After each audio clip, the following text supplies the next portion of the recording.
Hey everyone, wishing all a very good morning. দেখো সকাল সকাল চলে গিয়েছিলাম ছেলের স্কুলে, তারপর চলে এসেছিলাম হচ্ছে পরের দিন গিটারে। গিটার থেকে আর বাড়ি আসিনি, সোজা চলে গেছিলাম আমাদের ডোমজুড়ে নতুন নিউ লঞ্চ হয়েছে জানো, 5 স্টার রেস্টুরেন্ট একদম কলকাতা মার্টের সামনেই হচ্ছে সেলিব্রেশন। তো দেখো বর এখানে অর্ডার দিচ্ছে আর অ্যাম্বিয়েন্সটা যথেষ্ট ভালো ছিল। তোমরা ডোমজুড়ের কাছাকাছি যারা আছো তারা এখানে একবার এসে দেখতেই পারো। আর একটু খাবার দাবার কস্টলি, বাট মানে ফ্রেশ যেই জিনিসগুলো দিয়েছিল না, অসাধারণ আর হচ্ছে একদম ফ্রেশ।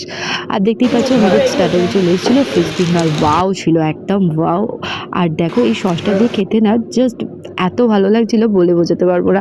আর দেখো চলে এসেছিলো স্যালাড আর ছিল ভার্জিন মসিতো, তো এটাও আমরা ট্রাই করলাম, তো যথেষ্ট ভালো ছিল। ইয়ামি ইয়ামি পোলাও আর ছিল বাটার চিকেন, তো এটাও খেয়ে নিলাম। খাবার দাবার আর কিছু বেশি কিছু অর্ডার দেওয়া হয়নি।